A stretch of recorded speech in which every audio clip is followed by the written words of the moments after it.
बिस्मिल्लाहिर्रहमानिर्रहीम।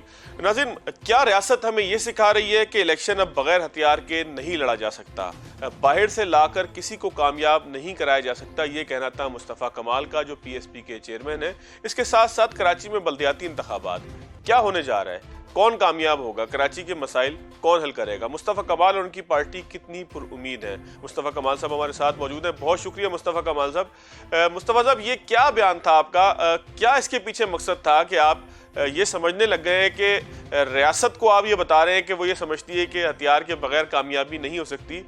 आखिर कोरंगी के इलेक्शन ने इस कदर आपको जो है वो रंजीदा क्यों कर दिया, इस कदर इश्तियाल में क्यों आ गए आप? 6 साल पहले शहर में फाज साहब एवरेज 22 लोग मरते थे रोज़ाना। कलमा पढ़ने वालों को आते थे, कलमा पढ़ने वाले ज़बा होते थे। मुस्तफ़ा कमाल और अनीस कायम खानी आए और हमने यहाँ पर आवाज़ लगाई यहाँ के नौजवानों को, और हमने कहा कि रॉक एजेंट बनने से अच्छा है कि हम गलत रास्ते पे चलने से अच्छा है कि हम इस मुल्क के खातिर जुड़ें। इस मुल्क के वफादार हम थे, हमारे आबा अजदाद ने पाकिस्तान बनाया।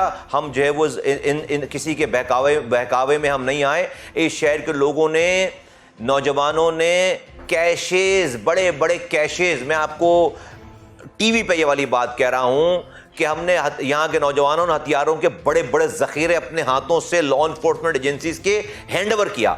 और इस शहर में पख्तूनों में, मुहाजिरों में, सिंधियों में, मुहाजिरों में, बलोचों में, मुहाजिरों में जो लड़ाई थी, वो लड़ाई ख़त्म हुई अल्हम्दुलिल्लाह। हर पार्टी का अपना शोधा कब्रिस्तान था। शोधा कब्रिस्तान में ताले पड़ गए। 6 सालों में एक लाश नहीं गई। इलाके बटे हुए थे। आज कोई बसों से उतार कर किसी को मान रहा ये और उसमें लॉ इन्फोर्समेंट एजेंसीज ने बड़ा रोल प्ले किया, बड़ा किरदार अदा किया। उसके बाद 6 सालों तक ये माहौल था। कोरंगी के इलेक्शन में टीएलपी के सरबराह की सरबराही में, साद रिजवी की सरबराही में, खुले आम वेपन के साथ दहशतगर्दों ने खुले आम फायरिंग की है। मेरे ऑफिस पे आकर फायरिंग की है, मेरे मरकजी कैंप पर आकर फायरिंग की है, अनीस कायम खानी की गाड़ी पर फायरिंग की है। मेरे मरकजी कैंप पर मैं खुद मौजूद था, मेरे घर वाले मौजूद थे, मेरे कारकुनान थे, उनके घर वाले मौजूद थे, अनीस कायम खानी थे। मेरे सेंट्रल कैबिनेट के एक्स एमपी हैं, सेंट्रल कैबिनेट मेंबर इफ्तिखार आलम, उनके चेस्ट से 2 गोली आर पार हो गई। मेरा एक साथी शहीद हो गया वहां पर, सैफुद्दीन भाई, वहां पर बैठे बैठे शहीद हो गया। हमारे मुझसे 4 गज के फासले पर बैठा था, मुझे गोली लग गई। मेरे कोऑर्डिनेटर को गोली लग गई, ईरान से आर पार हो गई। मेरे सेंट्रल कैबिनेट में काम करने वाले लड़के को गोली लग गई। दर्जनों लोग जख्मी हो गए। और उसके बाद कोई एक पुलिस वाला वहां पर एफआईआर काटने नहीं आया, तफ्तीश पे नहीं आया, जाए वकुआ पे नहीं आया। मजे की बात है। और कोई उन दहशतगर्दों को उसने कोई पकड़ा नहीं है, रोका नहीं है। तो ये देखकर मैं ये बोलना चाहूँ, और मेरी तरफ से एक बुलेट फायर नहीं हुआ। किसी मेरे एक लड़के के पास कोई एक भी वेपन नहीं निकल कर आ पाया। 12 दिन से लॉ इन्फोर्समेंट एजेंसीज और पुलिस वाले टिकाकर जो है वो वीडियो तस्वीरों पे तस्वीरें देखते चले जा रहे हैं। मेरे किसी एक लड़के के पास, कारकुन के पास कोई एक हथियार छोटा बड़ा नहीं था। पुलिस वाले जो हमें 2-2 दे रखे थे, वो हवाई फायरिंग कर रहे थे और भाग रहे थे और आगे पीछे हो रहे थे। उनके फायर के अलावा हमारे पास से कोई एक फायर नहीं हुआ। इस चीज को देखकर मैंने बात की है कि क्या रियासत हमें ये... कमाल साहब, क्या आपके इल्म में था ये सब कुछ हो सकता है? क्या आपके पास पहले इत्तलात थी ये सब कुछ हो सकता है? आखिर पीएसपी के साथ ये सब कुछ क्यों हुआ? जीत तो वहां से एमक्यूएम गई, लेकिन जो है वो झगड़ा आपका टीएलपी के साथ होता रहा, आपका एमक्यूएम के साथ होता रहा। यानी कि तमाम दिन जो हमारे पास इत्तलात आते रही, अगर गलत है तो दुरुस्त कर दीजिए, कि आपके साथ ही जिस मर्जी का भी इख्तलाफ था या जिस मर्जी का भी झगड़ा था वो आपके साथ ही होता रहा। तो आखिर क्या सबब है कि पीएसपी के चेयरमैन को भी मैदान के अंदर आना पड़ा? हमने देखा, आपकी भी बहुत सारी वीडियोस हैं कि जिसके अंदर आप खुद भी जो है वो इंतहाई इश्तियाल में नजर आते हैं, आप खुद भी इंतहाई नाराज नजर आते हैं, और मजमे की जानिब आप जो है वो लोगों के रोकने के बावजूद भी जा रहे हैं। आखिर आप ही के साथ ये सारी सूरत हाल क्यों थी? फहद भाई, ऐसा है कि ये इलेक्शन जो है ना, सारी होशियारियों चालाकियों के बावजूद भी हम इलेक्शन जीत गए थे।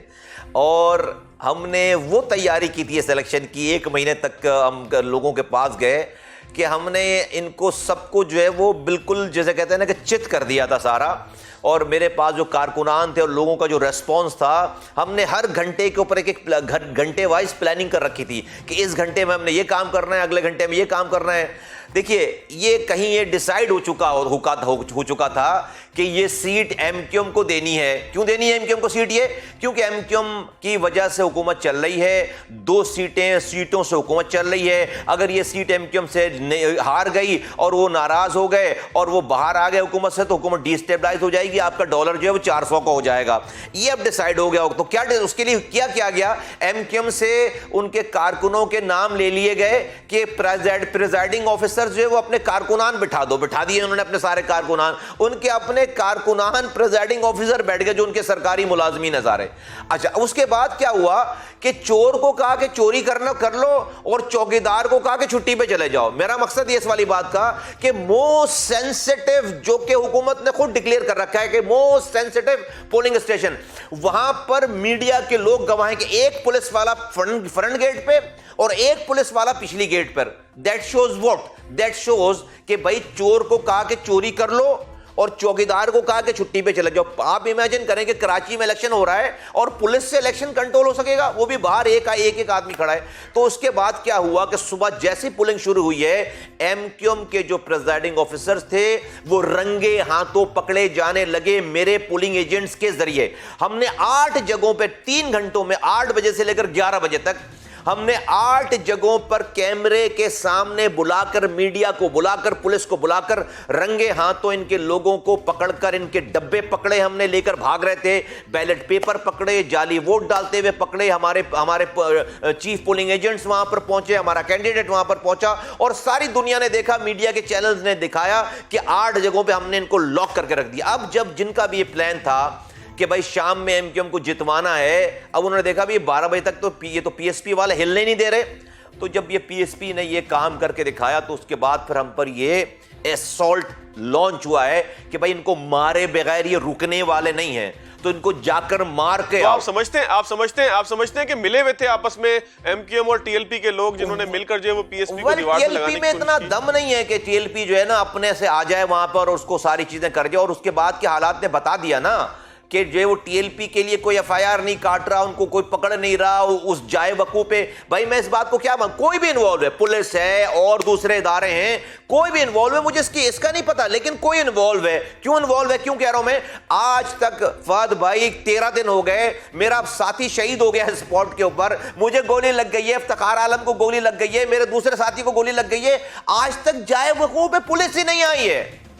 कोई चोरी का भी वाकया होता है। मुस्तफा कमाल साहब, ये जो सारे हालात आप बता रहे हैं, जिस तरीके से एक हल्के के अंदर अगर ये सब कुछ हुआ है, तो अभी बल्दियाती इंतखाबात है, उसके बाद 6 महीने साल बाद जो है वो आम इंतखाबात हैं, तो अगर इसी तरीके से होता रहा तो कराची में खूनी इंतखाबात हो सकते हैं, फिर चाहे वो बल्दियाती का मामला हो, क्योंकि बल्दियाती में तो आप भी चार्ज नजर आते हैं, एक यूसी के अंदर पूरी बरादरियां होती हैं और बिल्कुल एक मुख्तलिफ माहौल होता है बल्दियाती इंतखाबात के अंदर। तो आप क्या जो है वो पेशगोई करते हैं, या आप क्या जो है वो मंजर देखते हैं आने वाले इंतखाबात में, और फिर खास तौर पे बल्दियाती इंतखाबात में जिसमें अब मुश्किल से 20, 25, 30 दिन रह गए? सारा कुछ रियासत और उसके इदारों के ऊपर है। अगर वो खून खराबा कराना चाहते हैं तो यही कुछ करें जो कि बल्दिया टाउन में हुआ है। खून खराबा होगा जो आप देखें कि अभी सिंध में हुआ है, पूरे 14 डिस्ट्रिक्ट्स में, कि वहां पर कोई पुलिस, आपको पता है भाई पीपल्स पार्टी की पुलिस है, उसकी जो है वो पर्सनल उनके नौकर हैं, वो आपको पता है सरकारी अफसर उनका नौकर है, आपको पता है हुकूमत 13 सालों से उनकी है, वडेरे उनके, वहां पर आप छोड़ दें लोगों को। मैं कहता हूं ये तकल्लुफ करने की क्या जरूरत है? पीपल्स ये जो हमारा ये इलेक्शन कमीशन है, वो सिंध का इलेक्शन कमीशन उनका जर खरीद गुलाम है पूरा, उनके सारे अपॉइंटेड लोग हैं, उनके मुलाजिम है, जाती मुलाजिम है। फिर मैं कह रहा हूं भाई सिंध में आपको ये तकल्लुफ करने की क्या जरूरत है? आप ये हुकूमत ये इलेक्शन का तकल्लुफ करने की आपको क्या जरूरत है? भाई आप पीपल्स पार्टी से लिस्ट लो और अनाउंस कर दो कि ये जीत गए, कोई जहमत ही ना करे। लेकिन मैं आपको ये बताना चाहता हूं कि आप इस मुल्क से खिलवाड़ कर रहे हैं आज के इस दौर में, जहां पर आप अभी पाकिस्तान में बलूचिस्तान संभाल नहीं पा रहे, आप जो है वो शुमाली वजीरिस्तान संभाल नहीं पा रहे। यहां पर अमन कायम करने के बाद अगर आप ये खिलवाड़ करेंगे कि आप लाहौर से किसी को लाकर यहां पर गोलियां चलाएंगे और उसको पकड़ेंगे नहीं, उसको खुली छुट्टी दे देंगे और उनको कोई पकड़ने वाला नहीं होगा, तो इस मुल्क का फिर मैं अकेले जिम्मेदार नहीं हूं। फिर जो मुल्क लेकिन मुस्तफा कमाल साहब, बेशक उनके कायद लाहौर से आए थे, जाहिर है कि एक नेशनल पार्टी है, लेकिन उम्मीदवार का ताल्लुक तो उसी हलके से था, और जो लोग झगड़े के अंदर इन्वॉल्व भी हुए उनमें से बहुत सारों की शक्लें ये बता रही हैं। शक्ल में इसलिए कह रहा हूँ कि खास किस्म का पहनावा है कि जो नजर आता है कि वो कराची के ही लोग हैं। आप कहते हैं कि जी बाहर से लाकर लोगों को, किसी का कायद अगर यहाँ पर आ जाए तो इसमें कोई बुराई तो नहीं है? नहीं आए ना तो भाई और लोग भी आ रहे हैं ना, तो क्या हथियार लेकर आएगा, मारेगा वो हथियार लेकर आएगा, गोलियां चलाएगा? मुझे किसी के बाहर से आने पर एतराज कम है, मुझे उसके हथियार लेकर जो है वो दंदनाते फिरने पर, और मुझे उसके ज्यादा एतराज इस वाली बात पर है कि पाकिस्तान के लॉ एनफोर्समेंट इंप्लीमेंट करने वाले इदारे मुझे क्या मैसेज दे रहे हैं, पाकिस्तान एक आम निहत्ते शहरी को क्या मैसेज दे रहे हैं कि तुम अगर खाली हाथ बैठोगे बगैर हथियार के तो मारे जाओगे, और मारे भी जाओगे, बाद में रात में पकड़े भी जाओगे, तुम्हारा इलेक्शन भी छीन लेंगे, तुम्हें गिरफ्तार भी करेंगे, तुम्हारी FIR भी काटेंगे। मुस्तफा कमाल किसी पोलिंग स्टेशन के अंदर नहीं गया है। मैंने कहा अगर मेरी फुटेज निकाल दो मैं सियासत छोड़ दूंगा। एक प्रेजाइडिंग ऑफिसर की क्या औकात है कि वो मुस्तफा कमाल की 2 FIR कटवाए झूठी के मुस्तफा कमाल 250 लोगों के साथ किसी पोलिंग स्टेशन के अंदर आया? अबे तो कैमरे लगे हुए वहां पे, निकालो कैमरे में तस्वीरें दिखाओ। एक फुटेज नहीं है। जो मेरी फुटेज चल रही है वो रोड पर की है कि जहां पर मेरे एक चीफ पोलिंग एजेंट को 25 लोग लिटाकर मार रहे थे, दूसरी पार्टी के लोग। मैं वहां पर पहुंचा हूं तो मैं वहां पर उनको हदीसें सुनाऊंगा, मैं उनको पकड़ूंगा नहीं, मैं अपने साथी को छुड़वाऊंगा नहीं। ये मेरा प्राइड है कि मैं अपने लड़के के साथ खड़ा हूं, ये मेरा प्राइड है, ये मेरे अपने लड़के के साथ। लेकिन मैं पाकिस्तान चलाने वालों से पूछना चाहता हूं, हमारा ये कसूर है कि शहर के लोगों का कि उन नौजवानों ने हथियार रख दिया, आज जो है वो उनको कोई गोली मारेगा आकर। ये अगर हमारे पास हथियार होते तो ये बच के जा सकते थे, ये इस तरह दंदाना दे फिर सकते थे। अगर कानून हमें सहारा नहीं देगा, अगर कानून हमारी प्रोटेक्शन नहीं करेगा, तो भाई जाहिर से बात है कि इंसान इस तरह से बैठा सिटिंग डक की तरह मारा नहीं जाएगा फिर।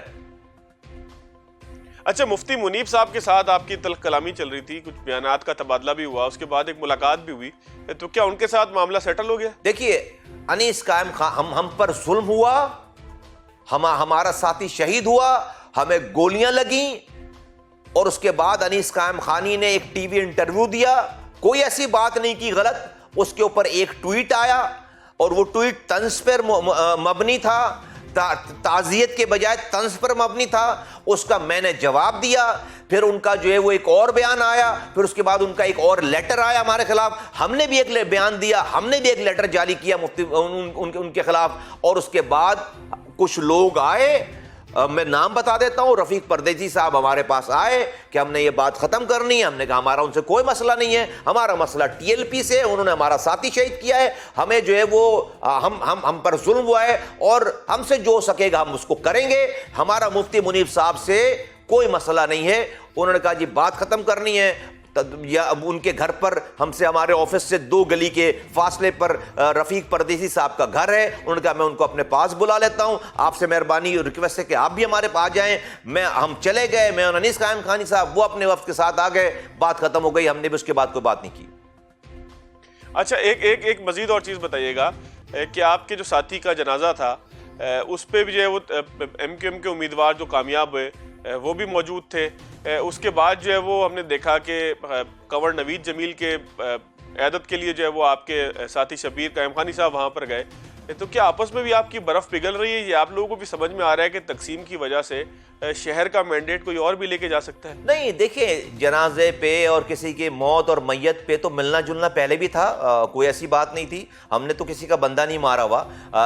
लोग जाते हैं, हमारे लोग जाते हैं, मिलते जुलते हैं। इसमें कोई फारूक सत्तार साहब की वालदा की डेथ हुई तो कब क्या मेरे से इख्तलाफात है तो हम क्या उनके पास नहीं जाएंगे? मैं गया वहाँ पे, कंवर नवीद जमील जो है वो सीरियसली इल हैं, तो मैंने अपने साथियों को भेजा उनके लिए खैर दरियाफ्त करने के लिए। बहुत अच्छा किया MQM महाजर कौमी मूवमेंट मूवमेंट के चेयरमैन हमारे साथी के जनाजे पे आ गए, बहुत अच्छा किया कि जो है वो अबू बकर साहब जो है वो हमारे जनाजे पे आ गए एमक्यूएम से, हमने उनका जो है वो शुक्रिया अदा किया। तो इसमें कोई ऐसी बात नहीं है। हाँ, ये बात जरूर है, कोई बर्फ पिघल रही है आपस में, कोई बातचीत मैं बता, मैं कोई बातचीत नहीं हो रही, कोई बातचीत, ये जनाजों पे आना कोई बातचीत नहीं है। लेकिन मैं आपको बता दूं कि अगर कोई ये समझता है कि शहर के में मैंडेट ना तो वो मुझे लेने देंगे ना एमक्यूएम को पूरा मैंडेट देंगे, शहर की किसी पार्टी को लेने देंगे, और वो बाहर से लाकर कभी पीटीआई को हम पर मुसल्लत करेंगे और पीटीआई नाकाम होगी तो टीएलपी को मुसल्लत करेंगे, अगर ऐसा करेंगे तो फिर हमारी फिर किसी से कोई इख्तलाफ नहीं, सबसे बात हो सकती है।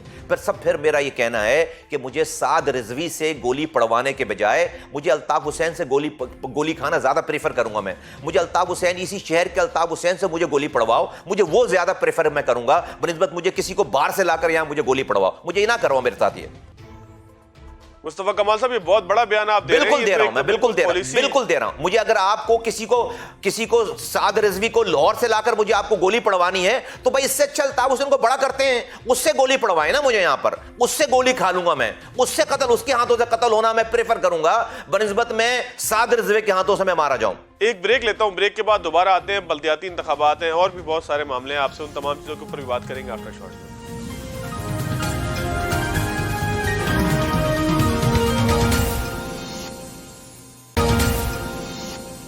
चेयरमैन पीएसपी मुस्तफा कमाल साहब हमारे साथ मौजूद हैं। मुस्तफा कमाल साहब, जिस तरह दीगर पार्टियां, Pakistan Tehreek Insaf, MQM, Pakistan peoples party, ये कोर्ट पे पहुंच गए थे और तकरीबन इंतखाबात को रुकवाने के लिए आखिरी दिन तक केस चला ही गया था, तो क्या आप भी ये समझते हैं कि इस एक्ट के तहत या ये जो कानून है उसके तहत बल्दियाती इंतखाबात नहीं होने चाहिए थे, इसको मुलतवी हो जाना चाहिए था जो पहले मरहले के हो चुके हैं? नहीं, इंतखाबात तो कहीं से भी मुलतवी नहीं होने चाहिए थे, और इंतखाबात तो होने चाहिए टाइम पर, और इंतखाबात तो उससे पहले हो जाने चाहिए थे। जिस प्ली को लेकर जाया गया है, ये तो एक रात में मसला हल हो सकता था ना। एमक्यूएम के जो हमारे दोस्त जब ये एग्रीमेंट कर रहे थे इमरान खान साहब की हुकूमत को गिराने के लिए, जब मुआहदे कर रहे थे और अपनी नई हुकूमत बनाने के लिए मुआहदे कर रहे थे, तो भाई अगले दिन सूबाई असेंबली से ये सारे कानून पास हो जाना चाहिए। तो सुप्रीम कोर्ट का डिसीजन आया हुआ है, अगले दिन वो सारे डिसीजन को लेकर असेंबली उसको एंडोर्स कर देती, कानून बन जाता। तो इसमें इतने दिनों तक इसके को लिंगर ऑन करने की जरूरत ही नहीं थी। और अभी इस बात की क्या गारंटी है कि कब ये सारे काम करेंगे? तो ये तो पीपल्स पार्टी की तो नीयत ही नहीं है ना। तो अगर ये करके आप इंतखाबात को मुलतवी कर दें तो ये तो कोई जवाब ही नहीं है। तो मैं नहीं समझता कि इंतखाबात। लेकिन मुस्तफा कमाल साहब, आप ये कहते हैं कि पीपल्स पार्टी की नीयत नहीं है। पहले मरहले का जो 14 अजला का रिजल्ट है वो तो ये बताता है कि पीपल्स पार्टी को तो मुकाबले का टफ टाइम भी किसी ने नहीं दिया। तो आखिर उनको प्रॉब्लम क्या है जब जो है वो छोटे इंतखाबात यानी कि बल्दियाती इंतखाबात में उन्होंने जीतना है या जीत चुके हैं, तो उसके बाद फिर प्रॉब्लम क्या है कानून से? देखिए, कानून से ये प्रॉब्लम है कि ये जागीरदाराना वडेराना ज़हनियत के लोग हैं। ये अपने घर में भी इख्तियारात और वसाइल नीचे नहीं देना चाहते। ये कहते हैं कि भाई ठीक है, अगर हम जीत भी जाते तो एक काउंसलर की पख क्यों लगी रहे, उसको एक यूसी चेयरमैन की पख क्यों लगी रहे, एक जो है वो एक टाउन ताल्लुके की या एक डिस्ट्रिक्ट की एक कोई थर्ड टियर क्रिएट ही क्यों हो? इनके हिसाब से नालियों का काम भी एमपीए करे, कचरा उठाने का काम भी वजीर आला करे, पानी का काम भी वो करे, इनके हिसाब से कि उससे नीचे चीजें जाए। ये माइंडसेट है, माइंडसेट जागीरदाराना वडेराना सरमायादाराना, ये माइंडसेट है। जो गैर जमहूरी कुव्वतें होती हैं वो इख्तियारात और वसाइल को पोजेस करती हैं। जो करप्ट होता है वो अपने नीचे इख्तियार देना नहीं चाहता। तो ये वो लोग हैं जो किसी थर्ड टियर को क्रिएट कर, भले उसके पास इख्तियार हो या ना हो, ये उसकी क्रिएशन ही नहीं चाहते। अच्छा मुस्तफा कमाल साहब, पहले मरहले में 3 शहर थे ऐसे कि जहां से एमक्यूएम माजी में किसी न किसी सूरत में कामयाब होती रही है। सक्खर के अंदर मुझे आज भी याद है कि नईम शेख करके कोई नाम था, वो तालका के नाजिम रहे हैं वहाँ के। इसके अलावा नवाबशाह के अंदर एमक्यूएम को कामयाबी मिलती रही है, मीरपुर खास में मिलती रही है। लेकिन इस मरतबा आपने देखा कि एमक्यूएम तकरीबन मीरपुर खास के अलावा, मीरपुर खास में भी 3-4 यूसीज के अलावा बाकी तमाम जगहों से फारिग हो गई है। तो क्या एमक्यूएम के फारिग होने को, एमक्यूएम की जमात की हैसियत से नाकामी को एक तरफ अगर रखें, तो क्या पीपल्स पार्टी मजमूई तौर पर आपको लगता है कि अब सिंध में सिर्फ हर जगह से वही कामयाब होगी? देखिए, पहले एमक्यूएम को डिस्कस कर लेते हैं। आप अगर इंटीरियर सिंध की बात कर रहे हैं, एमक्यूएम की मिसाल दे रहे हैं, मैं आपको NH 240 में लेकर आता हूं। एमक्यूएम के ऊपर NH 240 में 2018 में एमक्यूएम ने 61,000 वोट लिए थे और जो जीतने वाला था वो 30,000 वोटों पे था। 30,000 वोटों की लीड थी। जैसे भी इलेक्शन हुए थे, एक घंटे के लिए भूल जाते हैं कि कैसे इलेक्शन हुए थे, लेकिन 2018 में 3.5 साल पहले 30,000 की लीड से एमक्यूएम जीती जीती थी। नाउ अब आ जाएं आप 2022 का इलेक्शन, एमक्यूएम को 10,100 समथिंग वोट मिले हैं और उसके पीछे लाकर खड़ी कर दी गई है टीएलपी और उसको 10,100 समथिंग वोट मिले और सिर्फ वोटों का जो डिफरेंस रह गया, जो लीड रह गई, वो 65 वोटों की रह गई है। ये 65 वोट वो हैं जो एमक्यूएम को इसलिए मिल रहे हैं, दिए जा रहे हैं ज्यादा, कि आपकी जनाब 5 सीटें हैं, 6 सीटें हैं वफाक में, अगर हमने आपको ये सीटें नहीं दी, ये सीट नहीं दी और अगर आप नाराज बच्चे की तरह नाराज होकर बाहर आ गए तो ये मुल्क जो डिस्टेबलाइज हो जाएगा। तो अभी ले लो, अगली दफा ये तुम्हारी सीट नहीं है, हमने पीछे एक पार्टी लगा दी है, उसको देंगे ये वाली सीट। ये है मैसेज पूरा। ये वो जगह है जहां पर 34 सालों से अनडिस्प्यूटेड एमक्यूएम की बरतरी रही है। लालू खेत से भी ज्यादा स्ट्रॉन्ग सीट है, ये लियाकताबाद से भी ज्यादा स्ट्रॉन्ग सीट थी। वहां पर अगर 65 वोटों की लीड रह गई है तो फिर आप कराची के दूसरे इलाकों का हशर जान सकते हैं। मैं इसीलिए मैंने ये बात की है कि भाई इस शहर का मैंडेट इस शहर के लोगों के पास रहना चाहिए। ये जो बाहर से लाकर कभी पीटीआई को, कभी टीएलपी को ये और तजुर्बे किए जा रहे हैं, ये ना शहर के लिए ठीक है, ना पाकिस्तान के लिए ठीक है और इस वाली बात पर कॉम्प्रोमाइज़ नहीं करेंगे। इसलिए मैंने बहुत ज़्यादा इस वाली बात का वो नहीं, अदरवाइज तो देखें बेसिकली तो एमक्यूएम तो ये लूज कर गई ना, ये सीट लूज कर गई। तो अगर आप इंटीरियर सिंध की नवाबशाह में एमक्यूएम का एमपी होता था, सखर में एमक्यूएम का एमपी होता था, मीरपुर खास में एमक्यूएम का एमपी होता था और ये सारी चीजें, तो ये मैं तो पिछले 15 सालों से अब एमक्यूएम में जब था ना, जो लोग आज मौजूद हैं, अल्ताफ हुसैन साहब मौजूद हैं, मैं 15 सालों से बता रहा हूं कि क्या करने जा रहे हैं, क्या हो रहा है, क्या हशर करने जा रहे हैं। जो लोग जिंदा हैं आज भी इन बातों के गवाह हैं। एनीवेज, अब भी होश करने की जरूरत है। यहां पर आप अगर एक जुबान के नाम पर सियासत करेंगे तो आप आइसोलेशन में चले जाएंगे।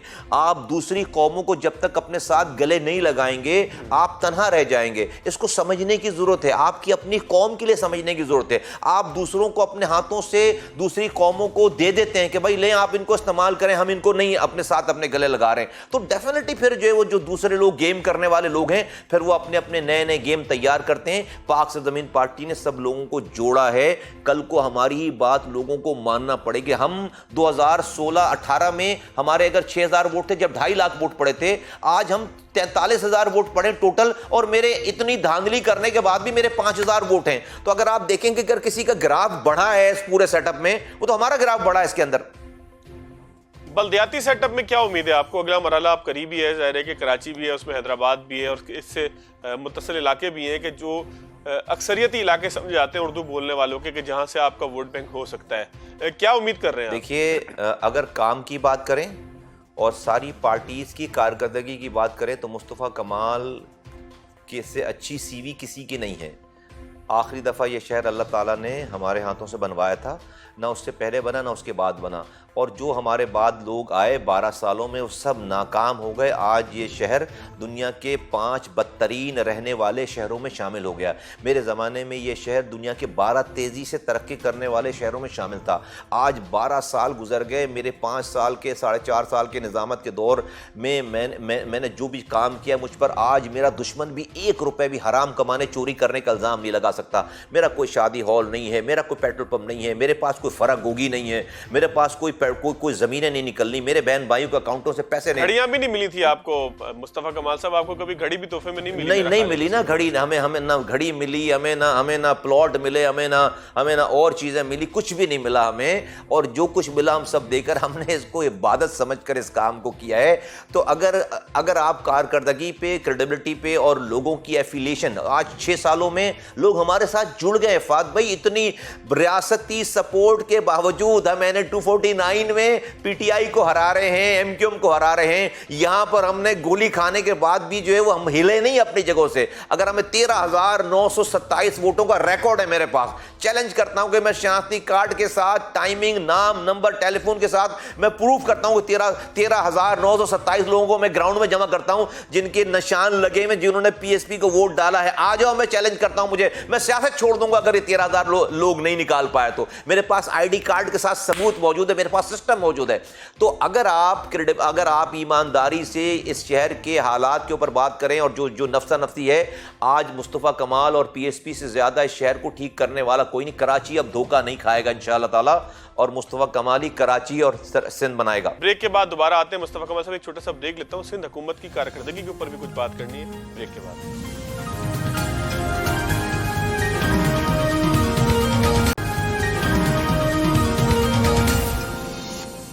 ब्रेक के बाद एक मरतबा फिर खुश आमदीद। मुस्तफ़ा कमाल साहब हमारे साथ मौजूद है। मुस्तफ़ा कमाल साहब, रेड लाइन भी चल पड़ी कराची में, रेस्क्यू सर्विस भी लॉन्च हो गई, जगह जगह जो है वो अंडरपासेस भी बन रहे हैं, तो पीपल्स पार्टी डिलीवर करने पर तो आ गई है इसका मतलब कराची में। आप समझते हैं कि मैं ये बात दुरुस्त कह रहा हूँ? बिल्कुल आप ये बात दुरुस्त नहीं कह रहे फात भाई, आप भाई हमारे, लेकिन आप ये बात बिल्कुल दुरुस्त नहीं कह रहे। 13 सालों में एक कतरा नया पानी शहर में नहीं आया है। जो पानी पहले मेरी लाइनों में आता था उस पर भी हाइड्रेंट बनाकर अरबों रुपए का पानी चोरी कर रहे हैं। 13 सालों में एक नई यूनिवर्सिटी नहीं है, एक नया कॉलेज नहीं है, एक नई स्कूल नहीं है। 13 सालों में 2.5 लाख नौकरियां दी गई सरकारी, एक नौकरी कराची हैदराबाद के रहने वाले को नहीं दी गई है।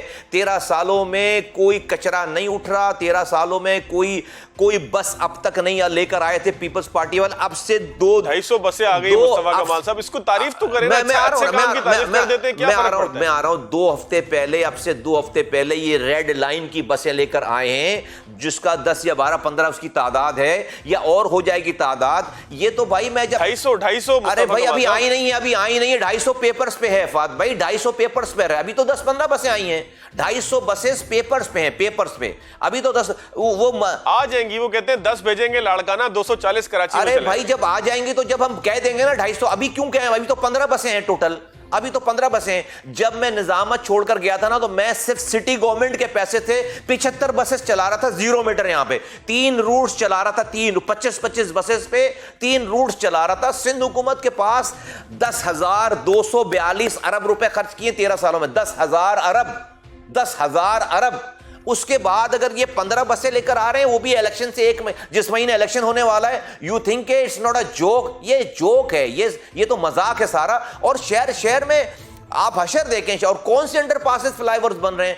कौन सी सड़कें बन रहे हैं, आप शहर में चलकर देखें। यहां पर ये बिजली का निजाम अभी तबाह बर्बाद हुआ है, लोग बिल बिला रहे हैं। भाई किसी को होश नहीं है पाकिस्तान में कि इससे लाइसेंस छीने के इलेक्ट्रिक वालों से, ये शान अशरे से लाइसेंस छीने, ये पैसे कमा रहे हैं अरबों रुपए। सारी दुनिया की अपनी जो लायबिलिटीज है वो यहां से पैसे कमाकर उतार रहे हैं, इनसे लाइसेंस छीने। और जिस तरह से आपने टेलीफोन कंपनीज को लिबरलाइज किया है, जिस तरह से आपने टेलीफोन कंपनीज को मल्टीपल लाइसेंस दिए हैं, आप उस तरह से बिजली की प्रोडक्शन और इसके डिस्ट्रीब्यूशन के लिए लाइसेंस दें, ताकि आपस में कंपटीशन हो। अच्छा मुस्तफ़ा कमाल साहब, अगर एक अंदर की बात आप बता सकें, आप तवील अरसे एमक्यूएम के साथ रहे, कराची के लोग ये कहते भी हैं, समझते भी हैं, मुख्तलिफ जगहों पर ये बात भी होती है, पूरे पाकिस्तान के लोग बल्कि ये कहते हैं कि एमक्यूएम का भी के इलेक्ट्रिक के साथ कोई खास किस्म का इत्तेहाद था।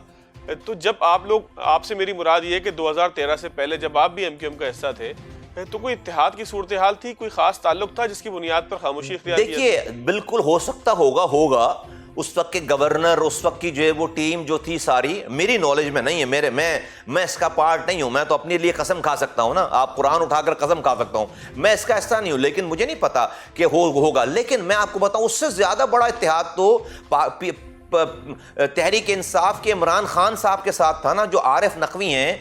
वो तो जाहिर है आरिफ नकवी साहब तो पार्टनर थे, वो तो दोस्त थे, वो तो ऑफिशियल उन्होंने बता रखा है कि भाई मैंने फंडिंग कर रखी थी, वो मीटिंगों में मौजूद होते थे। वो हर से वो देखें, ये तो बिजनेसमैन तो सबके साथ सेटिंग करता है। और वो यहाँ मैं तो कह रहा हूं भाई, जो हो गया वो हो गया ना। अब तो जो हुकूमत वक्त है भाई, वो इनसे लाइसेंस लेकर इनको कैंसिल करके मल्टीपल कंपनीज को लाइसेंस दें, ये हल है। आप कंपटीशन करवाएं, वो आपस में कंपटीशन होगी, बिजली के रेट्स कम होंगे और क्वालिटीज बढ़ेंगे। मेरी मर्जी में ABC किसी से मैं भी, जिस तरह में आज मेरे पास फोन पे ऑप्शन है ना, जब ये आपने पीटी लिबरलाइज नहीं किया था फोन को, सिस्टम को, आप याद करें, आपको इनकमिंग कॉल के भी पैसे देने पड़ते थे और एक महाल था। आज आप जो है वो तरह तरह के पैकेजेस हैं आपके पास। कल को इसी तरह से कराची वालों के पास तरह तरह के बिजली लेने के पैकेजेस होंगे, मैं A से लूं, B से लूं, C से लूं। या आपने एक कंपनी को देकर उसको मोनोपोली करके आप उसको जो एक अजाब है, हर गर्मी में एक अजाब है, सर्दियों में भी लाइट जाती है, गर्मियों में भी लाइट जाती है। इनकी बैलेंस शीट देखें आप, 28 अरब रुपए कमा रहे हैं।